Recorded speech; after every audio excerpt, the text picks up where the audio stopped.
All right, so welcome to your gratis training program. So in this training program, this is a free training program wherein we will going to discuss how you can properly use yung gratis Club Store account mo. Right? So if you are a sari-sari store owner, mini grocery man yan, or convenience store, even yung mga consignment na mga grocery store, and even yung mga pharmacy, yung mga hardware, anything that sells physical products can really use this club store, a gratis club store platform. So, before tayo mag-dive into the technicalities of how we can manipulate this yung itong account mo sa gratis club store, I'm going to show you muna some of the thing that you need to have right now. So, we're going to discuss muna the right mindset. The right mindset in having an online grocery business, or having an online retail business as a whole. But because since online grocery yung pinopromote natin na gusto kong gawin mo, so we're going to talk more of an online grocery business. But guys, first mindset before we go to the main topic of this introduction, no, kailangan na isipin niyo na kahit online grocery business yung tinatakal natin, but definitely this is not just for grocery products only. You can sell using the platform Gratis Club Store. You can sell anything na physical products using this platform. Okay, so kahit nga yung pang hardware na products, pang department store na products, yung mga even yung mga I don't know kung yung medicine allowed ba or pharmacy na type of business. Kung registered ka naman na pharmacy, then you can use this platform. Okay? And ang maganda dito is meron din tayong POS, point of sale na platform or na features kasali na dito sa account mo itong gratis club store. So this is a free platform, wala kang kailangang bayaran, all for free. Alright? So, ngayon, let's go muna to the right mindset of having an online grocery business. Again, as I've said, hindi lang to pang grocery ha. Online grocery lang yung term na ginagamit ko, but basically, any physical products can be done with this platform. Right? So the right first mindset is that you need to understand that there is no easy business. Okay? So walang madaling negosyo. Kahit anong negosyo na gusto mong simulan, walang madali because lahat, number one, na may capital or investment talaga yan.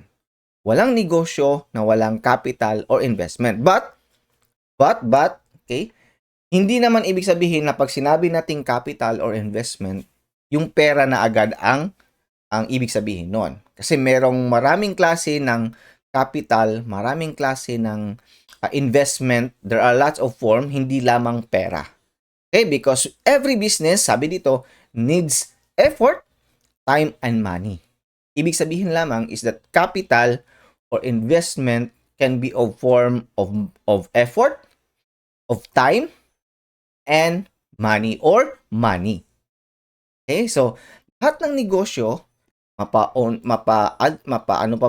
physical store man yan, sari-sari store, grocery store, no, convenience store, supermarket, kahit anong negosyo pa yan, kahit nga ibang negosyo, kailangan talaga ng effort. Kailangan talaga ng investment or capital. So, kung wala kang pera, you can invest your time and energy.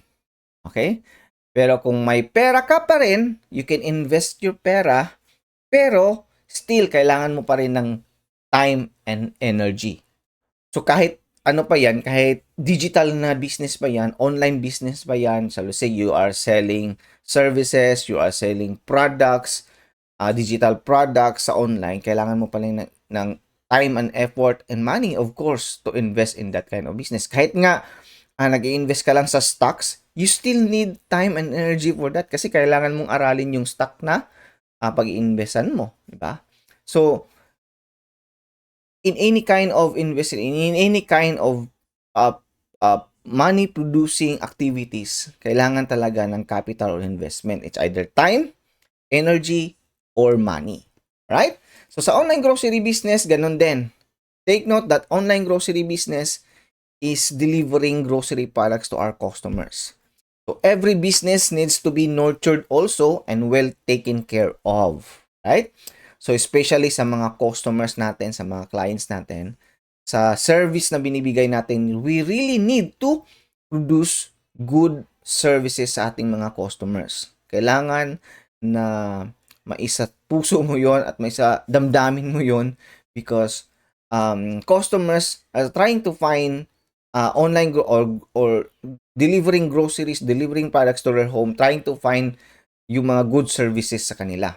Okay? So sabihin natin, yeah, marami ng mga supermarket, marami ng mga grocery store din ang naggumagawa ng deliveries, meron na silang online grocery business. But you need to understand that people is also trying to find out trying to find a good service from these providers.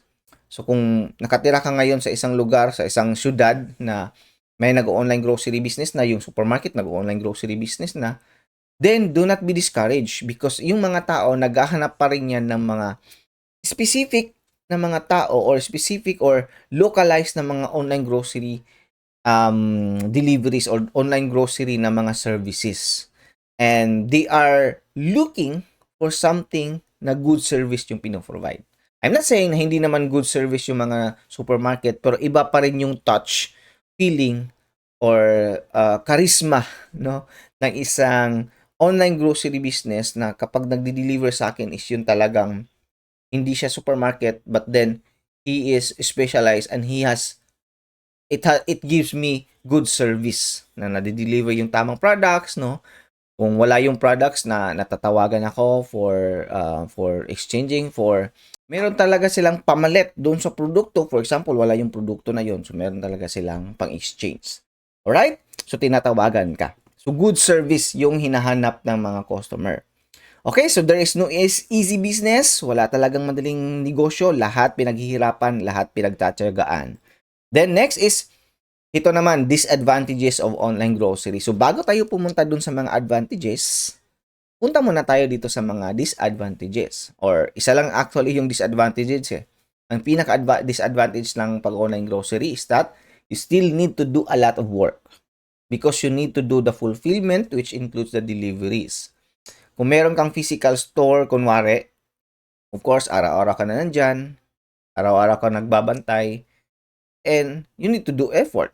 Diba? Ganun pa rin. So, kung online na yung business mo, or kung, for example, meron kang physical na grocery store, sari-sari store, mini grocery store, and you upgrade that, or you add an online way for clients to order online, and then you add deliveries, of course, you still need to add a lot of work. So, yan lang actually yung disadvantages ng pagkakaroon ng online grocery business. So, online grocery business can be done if whether meron or wala kang tindahan. Again, i-discuss ko yan, didetalye ko lang along the way sa mga training natin, sa mga lessons natin in this gratis training program.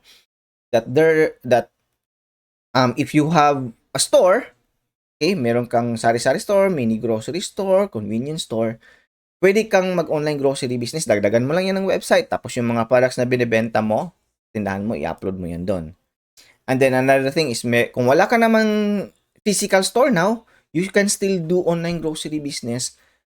Hindi mo na kailangan ng produkto, hindi mo kailangan mag-stock kasi once na meron ka lang website, naka-upload yung mga products doon sa website mo, and yun, doon papupuntahin mo yung mga clients to order, and once order na sila, babayaran na nila, wala pa yung items. Saka mo pa bibilhin yung mga items doon sa pinakamalapit na supermarket or grocery store, ganon.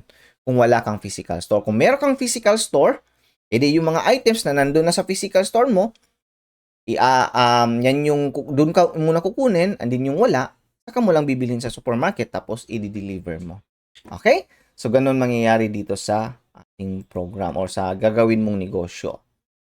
Okay? So, yan lang disadvantages. In fact, I don't know kung i-disadvantage ba tong nalagay ko dito. Kasi lahat naman talaga, as I've said, that lahat ng mga negosyo kailangan talagang pagtrabahuan. So, isa sa mga disadvantages ng online grocery, dagdag trabaho siya. But then again, dagdag kita naman. Dagdag potential to gain a lot of customers. Yung mga customers na hindi mo na hindi na na-reach out nung physical na grocery store mo. Kasi kung physical lang yung grocery store mo, ang possible lang na makakabili dyan is yung mga tao nakapaligid dyan sa tindahan mo. Yung mga tao na nandun sa malalayong lugar, hindi na makakabili yon. Kasi may mga malalapit din na mga tindahan sa kanila. Okay, so kung may online grocery ka na, dinagdagan mo ng website yung tindahan mo, then you can tap those people living far away from your physical na store. So another thing, mindset number, ilan na ba to? Walang number dito eh. So selling groceries online, advantages naman tayo. So tapos na tayo sa disadvantages, dito naman tayo sa advantages. Okay, number 1, you can start it even without money if you don't have a store. Okay?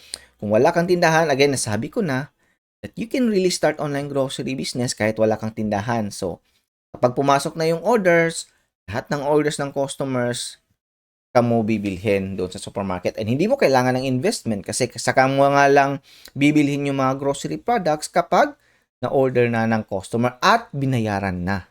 Na ngayon, ang tanong, Sir, paano naman kung magka-cash on delivery yung customers? Okay? Pwede ka pa rin mag-cash on delivery based on my experience and the experience of those people na natulungan na natin, naturuan natin paano mag-online grocery business. Ang ginagawa talaga karamihan ng customers is that nagka-cash on delivery lang sila because they want to test it. Tinitest lang nila yung website mo. So, nag-order lang sila at yung in-order nila for the first time, so, kumbaga, nagka-cash on delivery lang sila during the first order nila. And ang in-order nila is hindi ganun naman kadami. So, mga 500 pesos lang, 500 to 1,000 pesos lang. Tapos, pinaka-cash on delivery nila because they want to make sure na hindi bugos yung online grocery business mo. So, kapag na-deliver mo na, okay, pwede kang mag-set din sa website na yung cash on delivery mo is up to 1,000 pesos lang din. Beyond 1,000, kailangan na ng pay before delivery. Okay, pwede mong ganong iset. So ngayon, since below 1,000, so we'll say 500 pesos lang yung order ng customer, so hindi ka masyadong makakabahan, hindi masyadong malaki yung risk mo. So, kapag na-deliver na yon, and then the customer will be satisfied, syempre tatawagan mo yung customer bago mo i-deliver, bago mo i-fulfill yung order niya. Kapag na-deliver na, then yung customer mo is magkakaroon na siya ng trust sa'yo, magkakaroon na siya ng tawag dito, nakaka-build ka na ng trust kasi na-deliver ng sakto yung order niya eh. So the next time around, na o-order na siya, and since yung cash on delivery mo is up to 1,000 lang naman, so ngayon kapag mag-order na siya ng mas maramihan, he will be able to pay you first na kasi na-fulfill na yung first order niya eh. So meron na siyang trust sa'yo, totoo ka. So you can now accept orders na bayad muna. Kung wala kang tindahan, okay, you can accept the orders and then customer will pay you, papasok na sa GCash, sa BDO account o sa bank account mo yung bayad ng customers. Then, punta ka na kaagad, dala-dala mo yung listahan kasi mapiprint mo naman doon sa website mo, sa gratis account mo, yung list of orders ng customer. Punta ka na sa supermarket or pinakamalapit na big grocery store. Tapos, bilhin mo yung mga order ng customer tapos i-deliver. Okay? Then, another thing is grocery products can be bought after it was ordered and paid for by the customer. So, you may not need to stock all the items. Okay? Kasi nga, as I've said, saka mo lang bibilhin yung grocery products kapag na-order na ng customer at binayaran na. Okay? Na ngayon, what if meron kang tindahan? Siyempre, may mga stocks ka, di ba? So ngayon nga, sabi ko, kapag pumasok na yun ng order ng customer, binayaran ka na, di ba? Bayad na. Ngayon, kapag kabayad na yon, meron kang, mapiprint mo kasi sa gratis club store mo yung list of items na in-order ng customer. So, yung mga items na nandun na sa tindahan mo, din yun na ang ikakarga mo sa delivery truck or delivery vehicle mo. Yung mga items na wala, pwede mong bilhin doon sa supermarket muna. So, after sa tindahan mo, punta ka muna sa supermarket or grocery store. Tapos, bilhin mo yung mga grocery products na wala doon sa tindahan mo. Then, sabay-sabay mo lahat i-deliver. O, diba? Na-fulfill mo yung order ng customers. So, in this case, parang yung mga products talaga na ibibenta mo, kung meron ka ng website, unlimited na. Kahit gaano kadami, kahit lahat ng produkto na nandun sa supermarket, pwede mo nang i-upload or pwede mo ilagay doon sa website mo. O, di ba? So, ngayon kasi kapag physical store ka lang, of course, limited lang yung stock na pwede mong mailagay, mai-display sa tindahan mo. Kasi, limited lang din yung space sa tindahan. However, kapag meron ka ng website, mas malawak, mas marami yung maidi-display mo sa website eh. Kasi hindi mo kailangan ng physical product sa website. Picture, pangalan, no, lang ng grocery products ko. Kapag na-upload mo na lahat yun, yung products na yun sa supermarket, na-upload mo lahat ng pictures sa website mo, ma-order yun ng customer. Tapos yun nga, kapag in-order na ng customer, yung mga products na nasa tindahan mo kukunin. Yung wala, saka mo pa bibilhin doon sa supermarket. So, hindi ka magdadagdag ngayon ng additional capital. Hindi ka rin magdadagdag ng additional products. Saka mo lang kasi bibilhin yung mga products. So, ganoon, kapag isa sa mga advantages kapag in-upgrade mo yung physical store mo into having a website, yung physical store mo na maliit, kahit maliit lang yan, magiging kasing laki yan ng supermarket. Because yung mga produktos, list of items na pwede mong ibenta sa customers is kapareho na siya nung number of items na nasa supermarket. So, ganun ka-advantages itong online grocery business na to. Okay? So, kung wala kang tindahan, physical store, di 100%, doon mo na sa kukunin sa supermarket kapag meron ng order na pumasok sa'yo. Alright? So, stop muna tayo dito. Dalawang part yung gagawin natin for this introduction, for this right mind setting. So, proceed ka ngayon to the next video so that I can give you more advantages. Okay? Kung gusto mo pa ng malaman kung sa marami pang kung ano ba yung mga ibang advantages when having an online grocery business, proceed now to the next video after nito. Okay? Maraming salamat.